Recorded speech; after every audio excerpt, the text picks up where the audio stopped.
Mari saudaraku kita satu di dalam doa. Bapa, kami mengucap syukur buat malam hari ini. Terima kasih Roh Kudus, terima kasih Tuhan Yesus. Kau sungguh baik, teramat baik dalam hidup kami.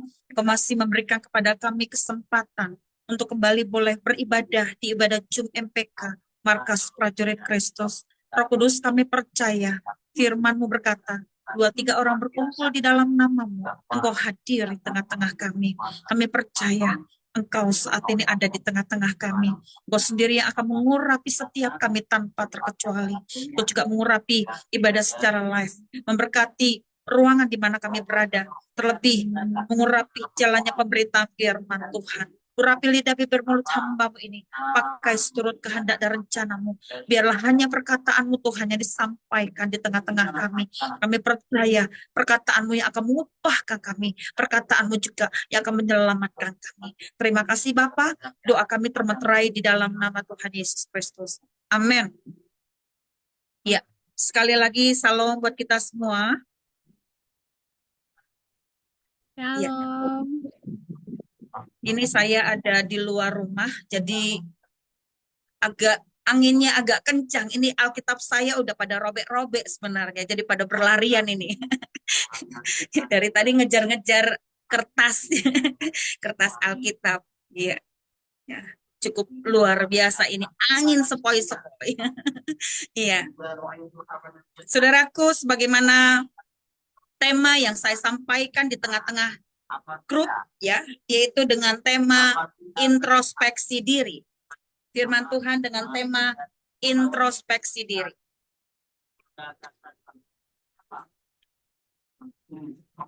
Saya akan menjelaskan dulu, ya. Sekarang ini kita sudah berada di penghujung bulan terakhir, ya, di bulan Desember 2024. Ya, saya percaya Tuhan telah memimpin kita dari hari ke hari, dari minggu ke minggu, dari bulan ke bulan, hingga kita berada di penghujung bulan Desember, ya, di bulan terakhir, di mana saya percaya setiap kita pasti punya pengalaman khusus, ya, punya pengalaman baik suka maupun duka, ya, pasti dalam setiap perjalanan yang kita telah lalui di sepanjang tahun ini, pasti banyak hal-hal yang juga boleh memproses kita, membentuk kita, dan juga mendewasakan kita. Yang menjadi pertanyaan, ketika pemrosesan itu terjadi, ketika pembentukan itu terjadi, ketika pendewasaan itu terjadi, apakah kita mau dikoreksi, mau dievaluasi?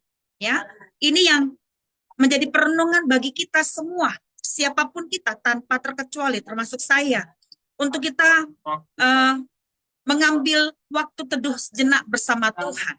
Ya, saya paling suka kalau sudah di penghujung tahun itu menjadi bahan evaluasi bagi saya secara pribadi. Saya tidak perlu harus ada orang yang menyuruh atau ada orang yang bilangin, ayo kamu berubah. Ya. Saya pribadi sudah membuka diri, ya, membuka hati saya untuk mau dikoreksi, untuk mau dibentuk, untuk mau didewasakan. Ya, biasanya sebelum penghujung tahun, saya sudah mengambil waktu, ya, untuk mengevaluasi kembali atau mengintrospeksi kembali apa yang telah saya lakukan di sepanjang tahun 2024 ini, ya. Karena dengan kita mengevaluasi, dengan kita mengintrospeksi diri kita, kita mulai berbenah diri, kita mulai ambil langkah untuk perbaikan, ya. Dan itu menjadi kesukaan saya di setiap penghujung tahun, ya. Nah, biarlah ini juga menjadi kesukaan setiap kita, karena bagaimanapun juga kita tidak luput yang namanya kesalahan. Kita tidak luput yang namanya kekurangan, ya, karena setiap kita pasti pernah melakukan kesalahan, pernah melakukan banyak hal yang mungkin telah mendukakan hati Tuhan. Ya, introspeksi diri baik buat kita. Untuk apa? Untuk menjadikan kita pribadi yang lebih baik tentunya.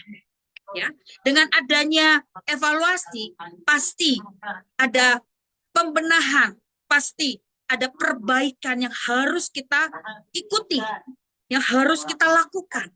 Ya, inilah juga yang menjadi perenungan bagi kita semua. Salah satu kelemahan manusia, salah satu kecenderungan manusia adalah tidak mau dikoreksi, tidak mau dievaluasi. Kita seringkali merasa diri kita yang paling benar, merasa diri kita yang paling baik, merasa diri kita yang paling hebat. Sehingga kita tidak perlu yang namanya koreksi, tidak perlu yang namanya introspeksi, tidak perlu yang namanya evaluasi. Ingat, manusia tidak luput dari kesalahan. Siapapun kita, termasuk hamba Tuhan. Ya, semua kita tanpa terkecuali juga pasti pernah melakukan kesalahan. Tapi yang ada, kecenderungan manusia adalah menyalahkan orang lain, menyalahkan atau menghakimi. Itulah kecenderungan manusia. Itu sifat manusia yang tidak baik tentunya. Manusia lebih melihat kekurangan atau kesalahan orang lain daripada mengoreksi atau mengevaluasi atau mengintrospeksi dirinya sendiri. Kita seringkali mengkritisi kesalahan orang, tapi kita tidak pernah mengkritisi diri kita sendiri. Ya. Firman Tuhan harus menjadi kiblat kita. Ya, kita harus menempatkan firman Tuhan ini sebagai kiblat kita, sebagai kompas kita, ya, sebagai standar. Ya, ini yang harus ada pada kita. Kalau firman Tuhan tidak menjadi standar, tidak menjadi kompas, tidak menjadi kiblat bagi kita, tentu yang ada kita akan bersalah-salah. Kita akan melakukan banyak kekeliruan. Kita akan melakukan banyak kekonyolan. Tentu hal ini sangat tidak baik. Yuk kita buka firman Tuhan dari 2 Timotius 3 ayat 16. Kenapa firman Tuhan harus menjadi kiblat kita, harus menjadi kompas kita, harus menjadi standar bagi kita? Ada 4 manfaat daripada firman Tuhan itu sendiri. Yang pertama adalah, yuk kita lihat dari 2 Timotius 3 ayat 16. 2 Timotius 3 ayat 16.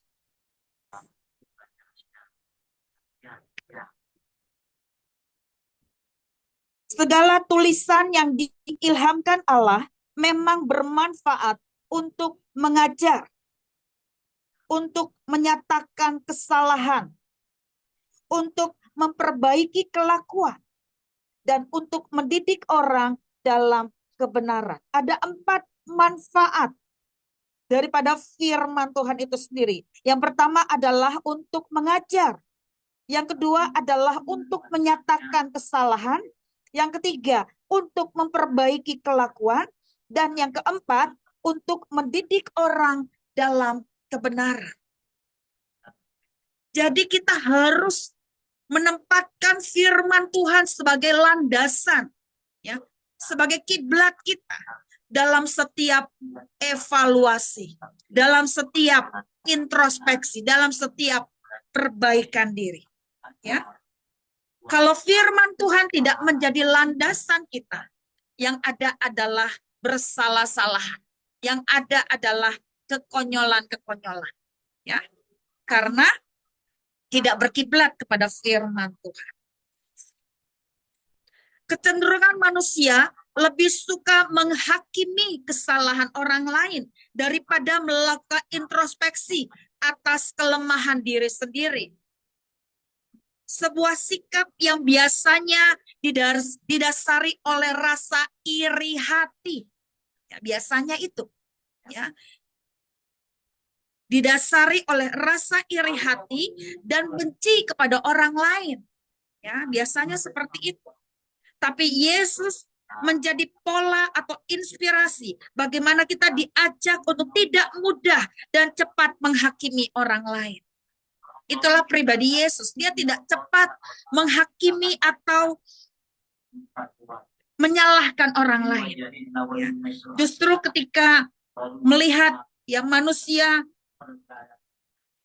melakukan pelanggaran, ya, ketika perempuan berzina kita melihat, ya, hendak meminyaki kaki Yesus dengan rambutnya. Kita melihat orang-orang Farisi, dia perempuan penzina. Ngapain dia menyeka kaki Yesus? Tapi apa kata Yesus? Kalau ada di antara kalian tidak melakukan dosa, silakan lempari dia dengan batu. Ternyata satupun dari mereka tidak melakukan itu. Karena manusia adalah pendosa. Manusia itu pendosa. Kita ini pendosa. Makanya kita harus setiap hari mengintrospeksi diri kita. Kita harus setiap hari mengevaluasi diri kita. Kita harus setiap hari melakukan itu. Karena kita tidak pernah luput setiap harinya melakukan banyak dosa dan pelanggaran di hadapan Tuhan. Ya. Dengan introspeksi, kita akan melihat manusia itu akan dibawa kepada perubahan. Ya. Perubahan itu bukanlah sekedar perubahan fisik, ya, tapi perubahan yang utama adalah kerohanian kita diperbaharui. Apa yang diperbaharui? Perilaku kita. Apa yang diperbaharui? Perkataan kita. Apa yang diperbaharui? Pemikiran kita. Ini yang tidak pernah luput dari kesalahan. Ini yang tidak pernah luput. Karena setiap harinya mungkin perkataan kita, perkataan yang sia-sia yang keluar dari mulut kita. Perkataan yang serampangan, perkataan yang nggak pantas yang keluar dari mulut kita. Makanya kita perlu dikoreksi, perlu introspeksi. Mungkin perkataan kita sepanjang hari ini telah menduka ke hati Tuhan, telah menyakiti hati orang lain tanpa kita sadari. Ya, biarlah kita mau introspeksi perkataan yang membangun yang harusnya yang keluar dari mulut kita. Perkataan yang memberkati yang seharusnya keluar dari mulut kita. Mungkin perilaku kita tanpa sadar, sikap kita, tindakan kita, perbuatan kita telah menyakiti hati orang lain dengan sikap kita yang tidak benar, dengan sikap kita yang tidak berkenan. Tapi ketika kita mau introspeksi diri, maka perilaku kita boleh memberkati orang lain. Perilaku kita boleh membawa orang juga kepada pertobatan. Mungkin tanpa kita sadari, pemikiran kita bukanlah pemikiran yang baik, tapi pemikiran-pemikiran yang ngeres, pemikiran-pemikiran yang jahat, pemikiran-pemikiran yang cabul, sehingga pemikiran Kristus tidak ada di dalam pemikiran kita. Dengan kita mengintrospeksi diri, maka pemikiran kita ini juga diperbaharui. Pemikiran yang selaras dengan pikiran Kristus itu ada dalam pikiran kita. Jadi introspeksi diri sangatlah penting bagi kita. Ya, kita harus memiliki kerendahan hati untuk mau dievaluasi, untuk mau introspeksi diri. Tanpa kerendahan hati, tidak mampu untuk kita berbenah diri, tidak mampu untuk mengalami perubahan, tidak mampu untuk mengalami yang namanya perbaikan. Ya, harus ada kerendahan hati dalam diri kita. Ya, ketika kita waktu-waktu ini kita ambil waktu teduh sejenak bersama Tuhan. Ya, kita masuk ke dalam kamar. Ya, kita coba di tengah keheningan, ya, di tengah ketenangan, kita coba ambil waktu teduh bersama Tuhan. Kita coba merenungkan semua yang sudah kita lakukan di sepanjang tahun ini. Apakah kita telah menduka ke hati Tuhan? Apakah kita juga telah menduka ke hati suami kita? Apakah kita telah menduka ke hati anak-anak kita? Apakah kita telah mendukakan hati orang-orang di sekeliling kita? Ya, tanpa kita sadari, mungkin melalui perkataan kita, mungkin melalui tindakan kita, mungkin melalui pemikiran kita, sehingga kita telah melukai hati banyak orang. Ya, mari kita renungkan kembali, mari kita koreksi kembali, mari kita introspeksi kembali, supaya kita menutup tahun ini dengan hati yang penuh dengan damai sejahtera, supaya hati kita penuh dengan sukacita, tanpa ada rasa amarah, tanpa ada rasa pahit, tanpa ada rasa kecewa. Kita bereskan itu di hadapan Tuhan. Ya. Perubahan itu bukanlah perubahan fisik, tapi perubahan yang utama adalah perubahan secara kerohanian. Ya. Kerohanian kita diperbaharui. Ya. Sehingga apa? Sehingga kita mengalami pertumbuhan. Ya. Kalau tanaman itu dibersihkan, ya, kalau kita melihat di pohon dibersihkan, ya, dia akan gampang untuk bertumbuh, dia akan gampang untuk bertunas. Ya. Mama saya waktu masih di Pengairan itu ada pohon rambutan. Mama paling suka bersihin daun-daunan gitu ya. Rajin itu sih Mama. Dibersihnya itu daun-daun itu ya, batang-batang pohon. Pokoknya itu kesukaannya si Mama. Ya sering banget tuh ditebang sama Mama kalau ada daun-daun yang liar, ya, ada batang-batang yang liar. Dan kita melihat, tahu-tahu yang tadinya sudah kepotong itu tumbuh tunas-tunas yang baru, daun-daun yang baru, bahkan jadi lebih lebat lagi daunnya. Seperti itulah kehidupan kita kalau kita mau diintrospeksi, mau dikoreksi, mau bebenah diri. Kita akan mudah untuk mengalami yang namanya pertumbuhan. Kita akan mudah yang namanya mengalami pembuahan. Karena memang itulah tujuan Tuhan buat kita. Tapi kalau kita nggak mau dibersihkan, kita nggak mau mengkoreksi hati kita, mengkoreksi diri kita, atau mengintrospeksi diri kita, maka akan menghambat yang namanya pertumbuhan, apalagi pembuahan. Ya, itulah tujuan Tuhan buat kita. Kita nggak cuma bertumbuh, tapi kita juga berbuah. Ya. Jadi pertumbuhannya nggak mandek, tapi pertumbuhannya semakin baik ke arah Kristus. Itulah tujuan Tuhan yang sesungguhnya. Yuk kita lihat di Roma 12 ayat 11. Roma 12 ayat 11. Janganlah hendaknya kerajinanmu kendor. Biarlah rohmu menyala-nyala dan layanilah Tuhan. Saya ulang. Janganlah hendaknya kerajinanmu kendor. Biarlah rohmu menyala-nyala dan layanilah Tuhan.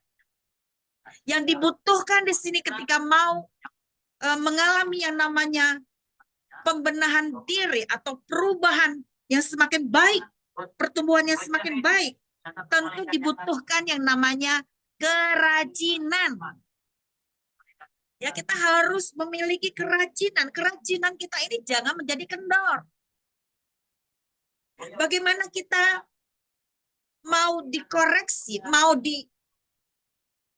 introspeksi, mau dievaluasi kalau kita menjauhkan diri dari pertemuan ibadah, kalau kita meninggalkan atau mengabaikan persekutuan pribadi kita dengan Tuhan, tidak akan mungkin, tidak akan bisa. Ya, karena dengan kita punya relasi yang benar baik secara vertikal maupun horizontal, maka akan dengan mudah untuk kita dievaluasi, untuk kita dikoreksi, untuk kita diintrospeksi. Ya. Kita jangan malas dalam hal ini. Kerajinan ini jangan menjadi kendor. Ya, kerajinan kita ini jangan menjadi kendor. Sehingga ketika kerajinan itu ada di dalam diri kita, apa yang diperbaharui selain tadi kita mengalami pertumbuhan yang semakin baik ke arah Kristus, tapi kita juga komitmen kita, motivasi kita, dan tujuan kita juga dibaharui. Ya, Komitmen kita, motivasi kita, dan tujuan kita juga dibaharui. Kita akan ketika komitmen itu dibaharui, kita akan dengan mudah untuk melangkah. Saya berkomitmen untuk lebih bersungguh-sungguh lagi di hadapan Tuhan. Saya berkomitmen untuk berdoa, bermazmur, dan merenungkan firman Tuhan. Komitmen kita dibaharui. Motivasi kita juga dibaharui. Motivasi kita adalah motivasi untuk menyenangkan hati Tuhan. Motivasi kita adalah untuk memuliakan nama Tuhan. Tidak ada yang lain. Ya. Tujuan kita juga dibaharui. Tujuan kita adalah untuk menjadi serupa seperti Kristus. Untuk menjadi teladan. Untuk menjadi kemuliaan bagi nama Tuhan. Itulah tujuan kita. Ya. Komitmen, motivasi, dan tujuan kita dibaharui.